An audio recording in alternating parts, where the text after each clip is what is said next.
Hello, Haley. Hello. Just us today. It is. Having a chat about the last couple of months. Catching up on everything Gateless and we're only August, September, October, November, like 3 months into this as a business. A lot has happened. Yeah. We went from being a little confused sitting at a coffee shop on what we were even talking about and what we were trying to build to having recorded now 6 episodes of really interesting conversations with women that have taught us a lot. And I feel like I've gotten a lot of takeaways from these. This is like the best networking. Yeah, ever. It definitely is. And it's a really, for me, it's a really good opportunity to kind of hone in on my skills of speaking. And I don't know, going into this, I was a little nervous, honestly, because I'm not the best public speaker, but it gets more comfortable every time. So practicing is important for that. I think we also have recently had this unlock for ourselves on the purpose of the podcast and the purpose of Gateless.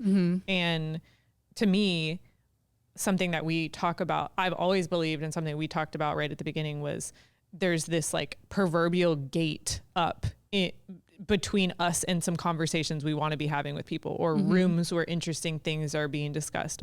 There's a gate between us and the rooms that interesting conversations are happening and decisions are being made and all these things. And the proverbial room where the conversation is happening is this podcast. And we are having discussions and documenting our discussions with women who have achieved a lot and have found a way that works for them to do so. And we want to share it with everybody. Our whole point is like, we're the anti-gatekeepers club. We want to let everybody into the room where these conversations are happening, because you might not have these people in your network and you might not be able to talk to these people one-on-one, but like people have been so generous with us in their network. And so we're having these amazing discussions with incredible women.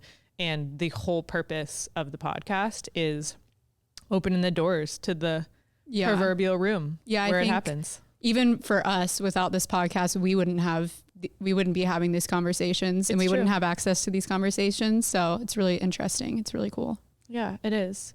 And you recorded an episode without me a couple weeks ago in San Diego, which was the business coaching conversation. Yes. How, full transparency, Haley still hasn't even listened to that conversation yet because she's scared to listen to this whole episode. But I am curious to hear your takeaways from that experience. Yeah. So I went to San Diego for like about 2 weeks or so for my birthday. And happy birthday. Thank you. I've been talking about my birthday a lot. So Jasmine Starr, I did her mastermind a few months ago and it was amazing. And she mentioned during her mastermind, which was like a group of women that she basically did business coaching for this whole group of women. But she mentioned, that she did offer like a business coaching kind of like off the table. And so I talked to her about it, and she lives in Newport Beach, which is near San Diego. So I got it set up. And so it was like a 4-hour coaching session, but I was like, what if we opened up like 1 hour of this to be a podcast episode that is a behind the scenes of a business coaching session. So I'm still getting my business coaching session, but we're just going to start recording it so that we can put it on the podcast and everybody can learn from it. And I'll save the questions that I think are more applicable to everyone else for the end of the podcast. Yeah. So that was the idea behind it. I found someone to record it out there, and they came with like microphones, like podcast microphones and stuff. And I think what went wrong was that it was supposed to be like a behind the scenes look, but then once they're there with like the microphones and you're kind of like sitting like a podcast, it just kind of turned into like an interview. So I felt like I walked away from it feeling super disappointed. Like I had like ruined my opportunity of this episode, because I was like, if this was an interview, I would have asked her different questions. Yeah. And it was supposed to be like a behind the scenes look, but then it kind of turned into like a hybrid. And so all that to say, I walked away feeling like a little bit disappointed, but then I actually did listen to it on the way here. for like, just like the first like few minutes. And I was like, oh, this is actually pretty good.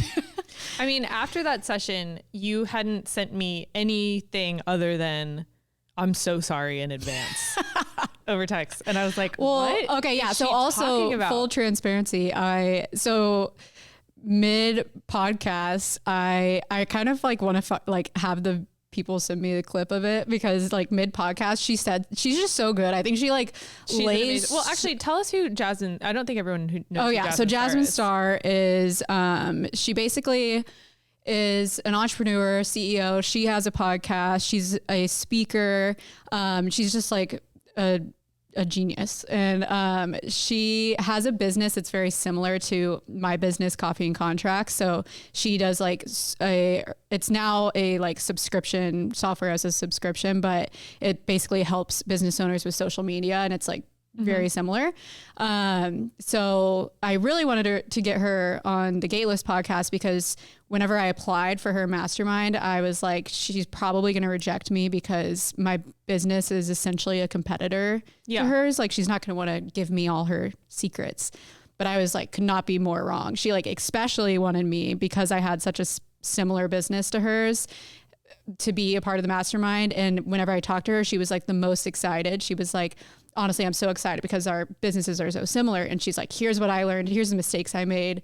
Like, I was so shocked at everything she told me. I was like, whoa, she just like gave me all the secrets. Like, she saved me 2 years. The OG anti-gatekeeper. Exactly. So, anyways, but during the interview, I completely blacked out at one point. Like, she had such a good answer. Like, I asked her a question and she just like answers it to completion.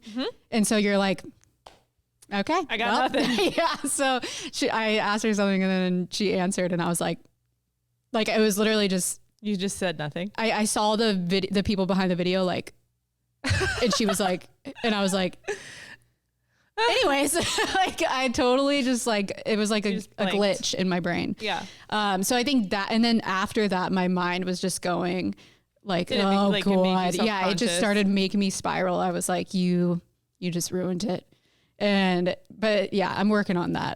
I realized too, like one thing that I am going to practice is visualizing. And that's what I did today too, is kind of like visualizing the experience going better beforehand. Yes. Because my mind, I'm just an anxious person, and I start to like spiral. Like, even there's like some weird voice in my head that like mid conversation will be like, ooh, you're not doing so good. Like, it really? Yeah. I think that happens to a lot of people. Yeah. But visualization practices are so powerful. My dad, shout out to dad again, twice in one day. 3 times, I think. He gave me I was in high school playing high school sports, and he gave me one of those like little mini iPods. Shuffle? The iPod Shuffle. Yeah.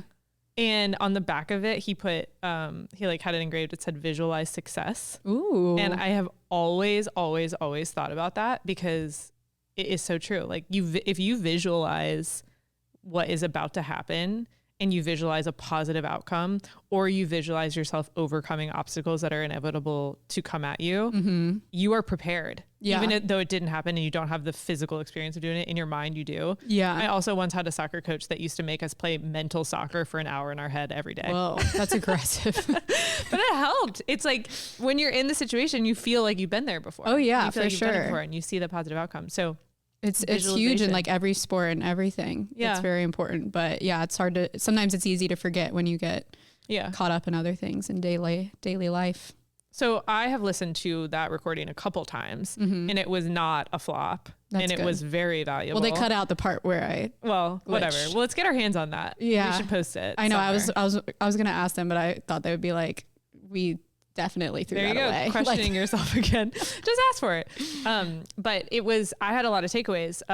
She taught me things about the way she thinks about like digital footprints and the way you prioritize focus. And she really pressed on you a little bit on you do have something to say, and you are relatable to a big audience. Yeah. And the fact that you think your voice doesn't matter is just a cop out at this point. Well, I don't like consciously think that. Yeah.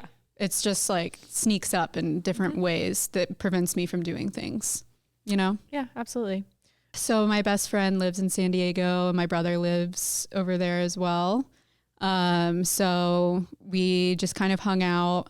Up until then, one thing that I know we want to talk about on the podcast is like, of course, topics that people don't typically talk about, or just like things that people struggle with and just that nobody wants to talk about, you know, things that they're struggling with, and instead kind of like social media is like a highlight reel and all that kind of stuff. So we kind of want to shed some light on things that like people don't talk about as much. And leading up to my birthday, I like hadn't been drinking alcohol for a while. I just like 3 months or so. And I, like all year I've been doing like really long streaks of not drinking. And then like, I would be like, oh, there's a birthday party or something. And then, so it was my birthday and I kind of like initially was like, it's my birthday. I'm not going to drink because I want to feel amazing. Yeah. But then like once I told you something about getting at the airport. Once you're at the airport, I'm like, it's vacation time or something like that does happen at the airport. It makes you want to eat unhealthy snacks and have a glass of wine. I'm like, it's time to have sour Skittles and like stuff you'd never buy. Yeah. I'm like, we're at the airport. Those pretzel combos. Yeah. Like I would never buy those at the airport. They're being purchased. And even like, So I ended up drinking on my birthday and like, you know, all that because I was excited to see my friends and family, and like it's just something that we always do together, or we always have done together. So it's kind of like hard to break that mold, I think, or like that habit. I mean, it went fine. I just like, I don't know if alcohol is for me. It's like does not agree with my body. The like amount of anxiety I get after drinking alcohol is insane. What does the anxiety feel like? Well, I already have pretty bad anxiety. And I think that like, you know, it's pretty scientifically proven that you put alcohol and anxiety, it just makes it a lot worse. But I just get like, sometimes it's not even like I'm having thoughts like, oh, I did something crazy or I did something bad. Like while I was drinking, it's literally like I wake up the next day with like a physical feeling of just being so down and like not feeling my best. I think maybe it's almost like that you get anxious when you're just not feeling like physically good, maybe. I don't know. I mean, definitely there has been times where I have like a ton of thoughts too running through my head, racing thoughts of me like picking apart something tiny that I did. Like, oh, I probably like talked too loud, or I probably acted too crazy, or I was too this, or I was too that. So a lot of it is like, there's some sort of like shame wrapped up in there too. But yeah, it's just like, and I feel like it's just kind of like getting harder for me. So that's something that I'm working with, like, especially like when I don't drink alcohol for a while, I notice that my business and me and my team and everything is like just doing so much better, just absolutely thriving. I think it's almost like sometimes I wonder if like sometimes drinking is a little bit of self-sabotage, because if you see you're like, we got to slow this train down, baby. Like, just, you know, like maybe there's something subconsciously that's like, we gotta slow our roll. We're going too hard. I don't know. There's a lot to unpack there. There is a lot to unpack there. How long does it take you to feel better after these anxiety? Either I'm a whole day, or 2. And you're not even talking about a lot of alcohol. You're talking about like feeling this anxiety after a few drinks. I drank the same amount as like my friends, and they wake up the next morning and are like, it's a beautiful day. And I wake up and I'm like, dark and stormy. I'm just sad. I don't know. Yeah. And I don't know. I just don't like the feeling of feeling like fuzzy. Like, I don't know how to explain it, but like, does? Yeah. Yeah. The next day you just feel like foggy brained, I guess. We don't have time for that. Yeah. No. We're busy ladies. I know. Got a lot to accomplish. Yeah. It's just, I just don't know if it's serving me these days. So, so do you have like a plan or a goal for yourself? Are you going to continue? I've kind of just been doing these streaks where I'm just like, okay, it gets very hard during the holidays though. That's for sure. Yes. It's hard. Does it get hard during the holidays because it's just around a lot, or does it get hard during the holidays because holidays are stressful? I feel like both. It depends. Like, and also it's kind of goes back into like the ritual thing of like when I'm with like my dad's side of the family, like that's kind of like a big thing that we've always done is like at, you know, at the cabin having like our whiskeys or our wine or whatever. So it's kind of like, I think part of it too, as much as it shouldn't be, is like, you don't want to make other people uncomfortable. Yeah, that's like, a thing. Yeah. Like you're like, you don't want them to feel like they can't drink around you. Yeah. Yeah. So if they're like, Haley, you want, like, you know, we're pouring up, sometimes people will just pour you a glass of wine without you even saying anything. If you're like, no, I'm just going to have a Diet Coke or something, then they're like, really? Yeah. Yeah. Oh, no, that's a thing. Like people assume that there's something wrong with you if you don't want to have a drink. Yeah. And that's really not true. Yeah. Maybe you're just choosing to have mental clarity. It's the only drug you have to explain the reason you're not doing. Oh, yeah. That's a really good point. It's the only drug that you have to explain why you don't want it. Yeah. I feel like that's a big thing for everyone to remember. Like if there are people around you that are choosing not to drink, don't ask them why. Yeah. Everybody has different reasons. Or at least don't ask them publicly. Maybe there is something under there that you want to get to with your friend. Especially if you're curious family. about it for yourself. But like, it doesn't have to be oh, wow, why not? Yeah. It's not always a bad thing. It's maybe because they're choosing a positive outcome for themselves. Yeah. It could be health related. Which is cool and admirable, actually. Yeah. I remember one time this was like a while ago. I just didn't want to drink one night, but I didn't feel like, you know, someone like, I was at a bar and someone was like, can I get you a drink? And I'm like, oh, I'm good. Like I have water or something. And they were like, why aren't you drinking? And I was like, and I lied. And I know you don't have to lie, but I was like, I'm on a medicine that I can't drink. Like, and they were like, oh, I'm a nurse. What medicine? And I was like, get out of my business. I know. I was like, I don't remember what it's called, but I was like, it felt like she was like testing me. Like, interesting. Yeah, I know. So people get really weird about it. That's the point. Well, speaking of holidays, we are a week away from, actually, by the time this airs, it might even be past Thanksgiving or on Thanksgiving, something like that. I think holiday triggers, everyone thinks about them, maybe consciously, subconsciously, and it's so easy to be like, okay, this is going to be a doozy of a family outing or a family gathering. I'm going to make sure I like grab a glass of wine to be chill. And I have a shift in my own mentality this year and how I'm thinking about going into the holidays, because I do get stressed and overwhelmed a little bit with like the amount of people and like the fact that you really you're wanted and needed in a lot of places, and it's logistically kind of a nightmare, especially with a kid, and there's just pressure around the holidays, and then all of your childhood triggers come up when you're around family, you know? So I'm more thinking about the holiday season this year as like, how do I have my brain and my emotions and my mindset in the most optimal place ever to go into the holiday season? And like, I don't have the same experience with alcohol that you have, but I definitely know that it doesn't help an anxious situation. Yeah. It doesn't help when you need to be like on it cognitively. So, you know, I'll probably have like a glass of wine or something, but I am thinking more about this holiday season of like, how can I get my mindset in the best place possible? Like, I'm going to exercise every day. I'm definitely going to do my journaling and like set intentions for every day during the holidays. And I'm curious if you have the same triggers for holidays or just how you're thinking about it. Yeah. What came up for me was like, you of course still want to enjoy it and like be present and not be so like, you know, focused on yourself. But I think it's important to put yourself in like your, you know, the habits that make you feel good first so that you can show up for your family, like in your best self. So, that's like kind of gets into boundaries and stuff, but, like setting boundaries around, I have to do these things and I can't do these things. But I want to spend time with you in these ways, you know? Yeah. Like I'm really happy to be there with you for Thanksgiving.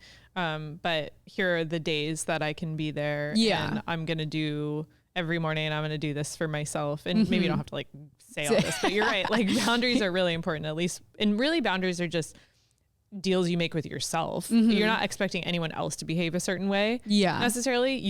You're making the boundary with yourself to say, if this happens, I will leave. If this happens, I am going to get up and remove myself. Yeah. You know, boundaries aren't even about somebody else's behavior necessarily. They're about what you're going to do in response to certain situations and like your time limits or whatever. So I don't know. That's just how I'm thinking about it. Yeah. I think I want to be intentional about how I'm spending, like, I feel like last holiday season, I wasn't very intentional about anything. Like I was just kind of going through the motions, and it sounds like you have a lot more like logistics and family and things, but like around like the holidays, I have like kind of a like a small amount of people that I like spend the holidays with. Like it's pretty simple.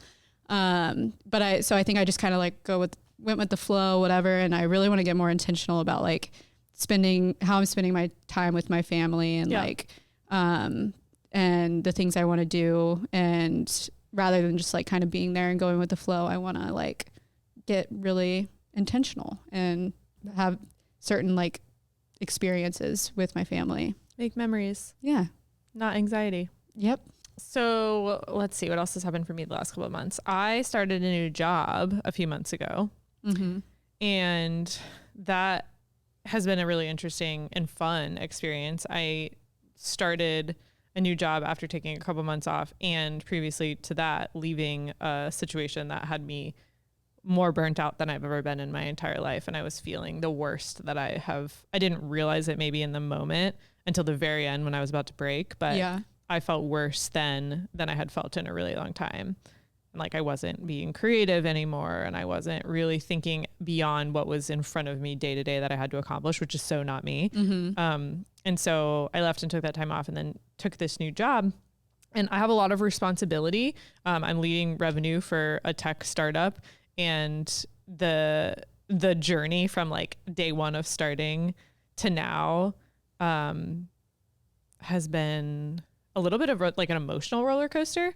I think the first couple of weeks I was overwhelmed with the amount of information I was consuming, and then a little bit taken aback by how many decisions I personally had to make, because I got the job because I was qualified, and I got the job because I do know what I'm doing, but to be the person in the position of like, what direction do we take? What do we do? How do we do this? I was kind of like paralyzed by probably for 3 to 4 weeks. And I questioned myself so much, and I kept asking myself like, are they seriously asking me this question? I don't know how to do that. And it's like, yeah, you do actually know how to do that. You maybe have never been the end like decision maker before, but you do know how to do that. Yeah. So that has been a nice journey to overcome. And I feel a lot more confident now, like three months into the job.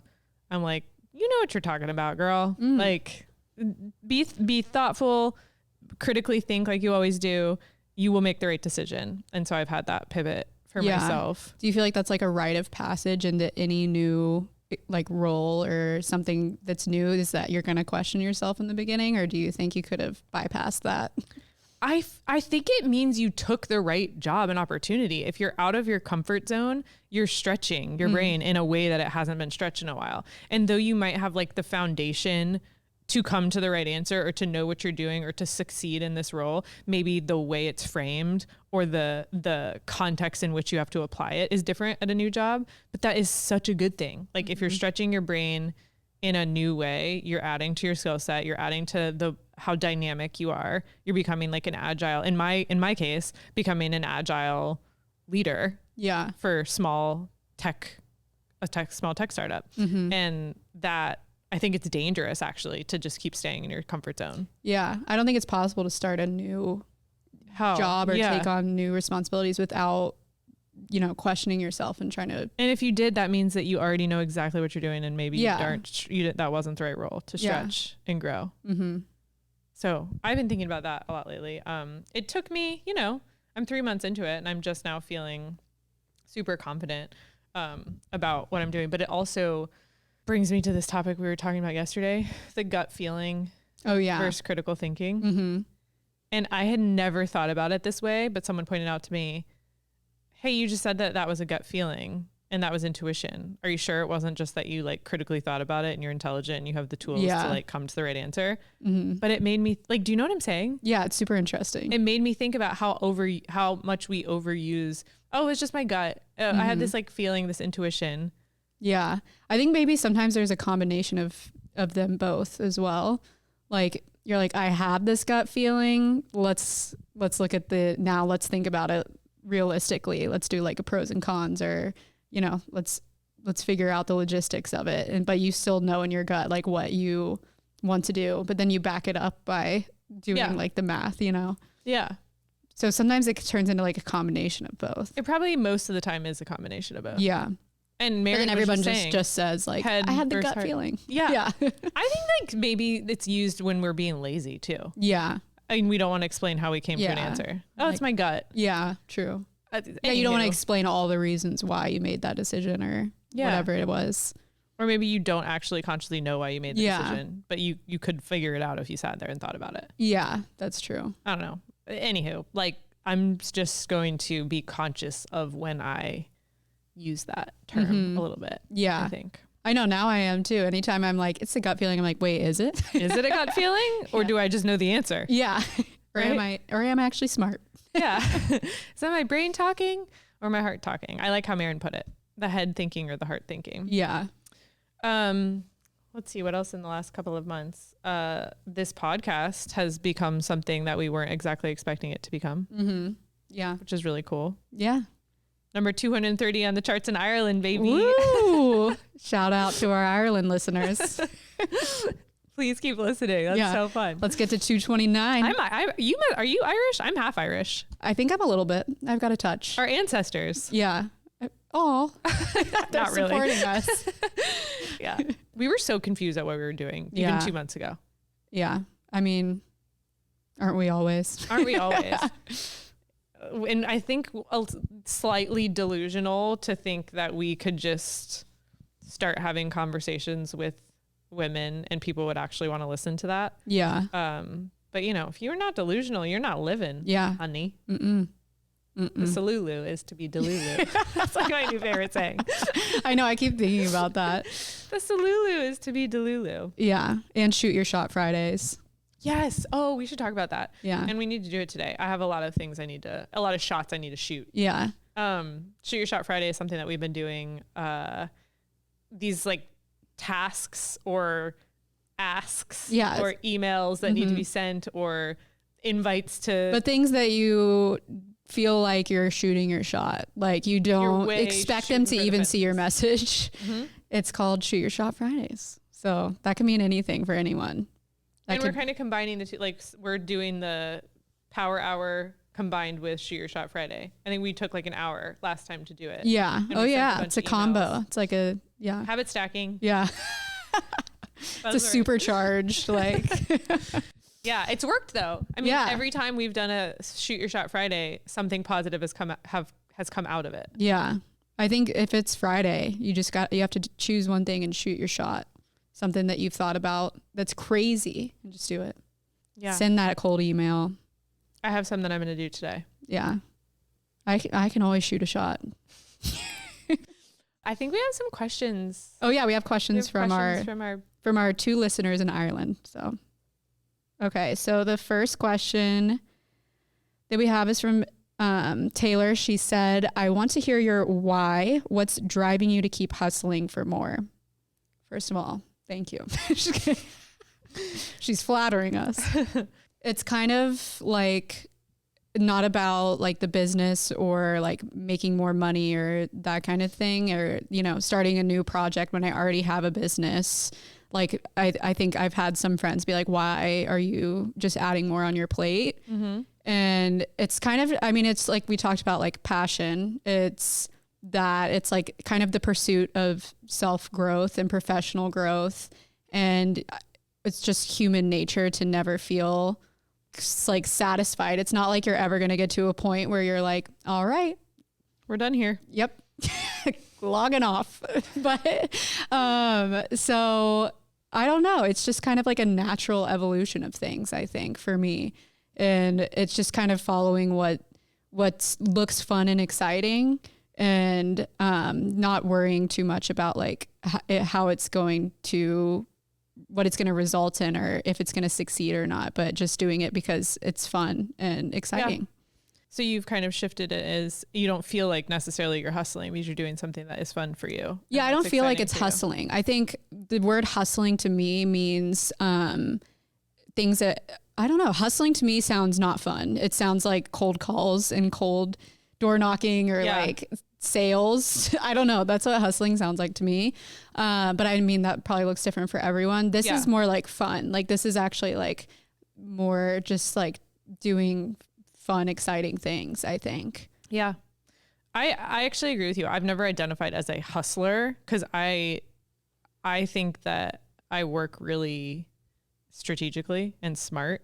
I don't like overwork myself. Of course I have been there. I have been burnt out before. And I do work very hard. Like I'm not trying to discredit my work ethic because I'm very consistent. I'm very self-motivated. But I agree with you. It doesn't to me feel like hustling.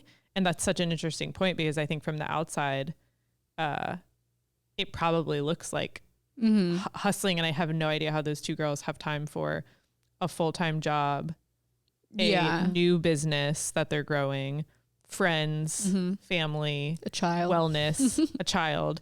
And like, I do all of those things and it's because I want to, not because I feel like I have to. And so it's fun. Like I love figuring out like the perfect routine for myself at home so that I feel my best and I look my best and I am a good friend and I'm a good partner. I love like hacking those things and figuring out how to do it. I love figuring out how to be amazing in my full-time job without feeling terrible and overstressed. And I love figuring out this business for sure. So yeah, I agree. It doesn't feel like I'm hustling, but I do know what my motivation is to do all these things. And it's that I want to contribute a lot. Like I want to leave a legacy of contribution to bettering this world specifically for people like me and us. And for us, that is women that want to achieve a lot in their life and they want to optimize their performance. They want to optimize their happiness and their fulfillment. There are so many things that just are not openly talked about. And there are so many ways that people achieve success that are not just like at your fingertips to go figure out. And I just feel like I want my contribution in this life to be that I made somebody else's journey to success a little easier. Yeah. And I feel so strongly about that. And I love what you said about like, this is fun because it's a journey of self-growth for me too. I agree. Like all of these conversations that we're having, I am learning and growing from, and it's an amazing feeling. And it's an even more amazing feeling that we're sharing that with other people and other people are probably learning and growing too. So that gives me a lot of energy. Yeah. It fills my cup for sure. It's also like an expression of yourself as well. Like it's a way that we can express ourselves and build something outside of us. But I love that. I love everything you said. I think too, like what you said too about contributing and opening up like conversations and stuff. For me too, it's like I have with having coffee and contracts and having my business, it can feel very lonely when you're just doing it by yourself. And this has given me a lot more sense of like a kind of community of like people doing similar things and business owners and stuff like that. And I don't know. So I think part of me just wants to kind of like have those conversations that like I've been for the past few years, like in my head asking these questions and stuff. It's nice to like, I feel like other business owners who are kind of feeling lonely are having the same thoughts and stuff. And I kind of want to like have those conversations, like you said, and, you know, create a platform for that. But like the motivation of why you do anything is interesting to dig into and like get really honest with yourself about.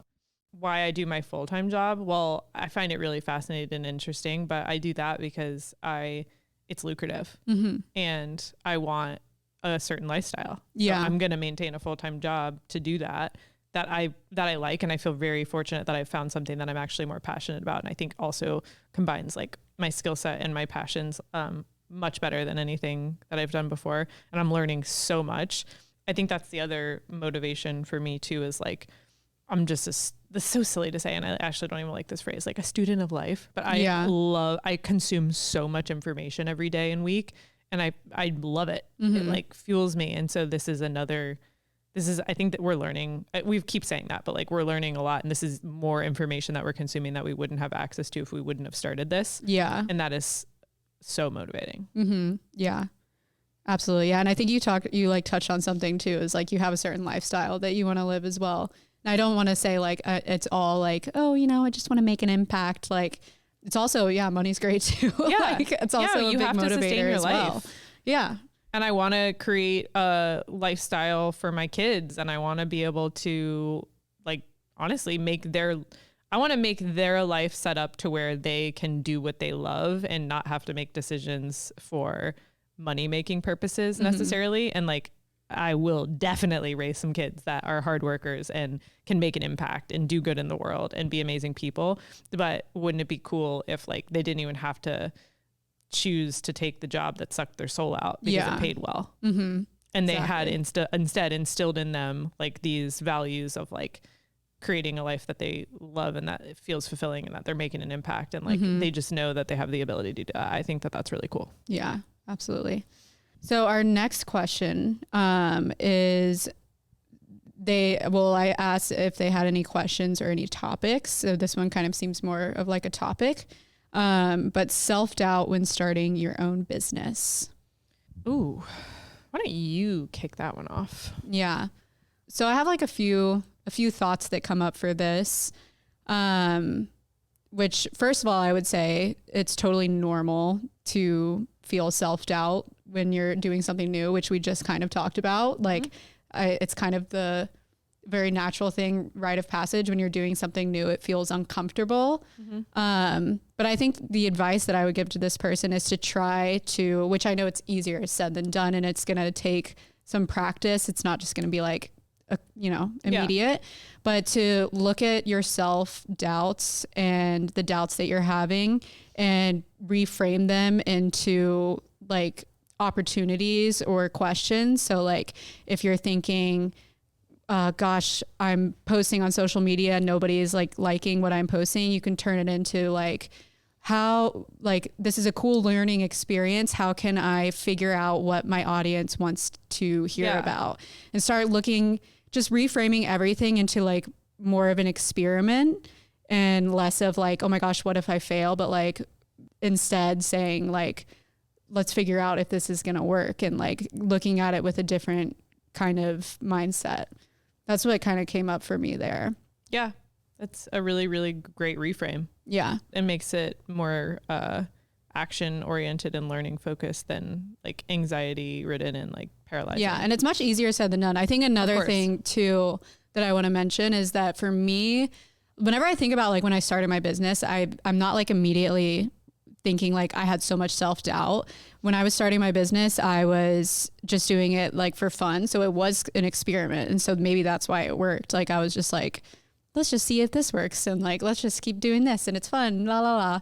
And then it turned into a business. And then I was like, oh, okay, I got to figure out how to continue this and keep it going and make it a business. And when that process started happening, that's when the self-doubt started coming in. Yeah.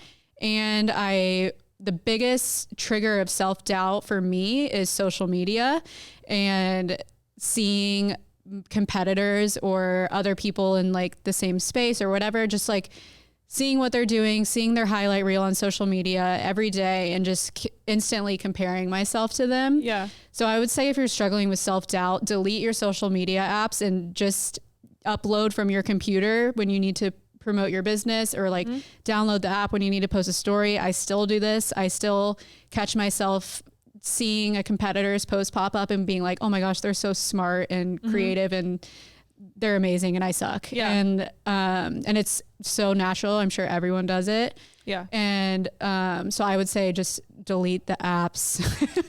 Yeah, delete the apps. I have done that a few times. I think you were the first one that inspired me to do it. No social Saturday. Well, also the things that you are consuming in social media are impacting you the same way, if not more than like the food you consume. And so thinking about it like a diet And there, I mean, I think there's like a term, content diet. Ooh. And it's basically you being as conscious of what you're consuming via social platforms as the things you're putting into your body and consuming. And there is a direct correlation in how you're going to feel in both of those categories. And it is no different. If anything, like the things you're consuming affects your brain more instantly than the food that you're eating. And so something that I have done is unfollowed and deleted a lot of people or accounts that don't trigger like energy and happiness in me. And I don't want that to be in my face. Yeah. I want to look, if I'm being really honest, like the things I follow now are like business accounts that I find beautiful or inspiring, or they teach me something, people in my life that are actually in my life and that I love, and that I wouldn't compare myself to, or I know they're not comparing themselves to me. And then maybe like health and wellness things. That's pretty much it. And I only want to consume those things. And I feel really good now from that. That's great. Yeah. Yeah. For me, it's like, I just have to stay off of it sometimes, because my mind is sneaky and it'll compare me to anyone. Yeah.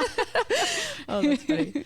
I think so what came up for me in that question, like the self-doubt and starting a business, I'll relate it to Gateless. And I think the biggest trigger for me of self-doubt was at the beginning when we were trying to figure out what this community represents and what this business is. And when people would ask me, so like, what is it? But like, what is it? And I kept feeling like people were trying to put me in a box or put this concept in a box, and we didn't yet know what box it was in. And so it really triggered. I was like, I don't know. So true. I don't know. And it's people I love that asked it. And it is not at all I'm not like, that is not. The self-doubt is coming from myself, not from them. But that question is really triggering when you know you have an idea and an energy for something, and you know you can make an impact and create something amazing, but you don't know how to describe it yet, or you don't know how it will tangibly form into something that people consume. And that question is just like, stop putting me in a box. Like, I don't know what this is yet. Like, I didn't tell anyone we were doing this, and then my mom was like, I saw you did a podcast or something, and I didn't tell her at first, and I was like, yeah, I'll tell you about it later. I'm like, well, because you didn't know how to describe it yet. Yeah. I'm like, I'll just show you. Just follow us on Instagram. Yeah.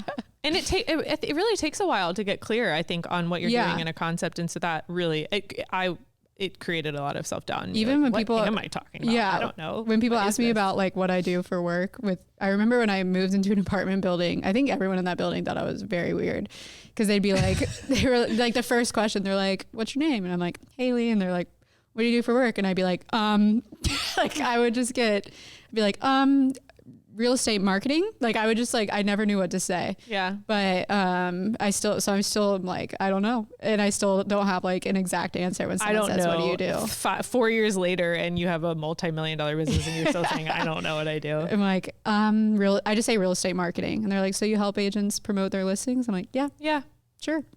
Not really, but yeah.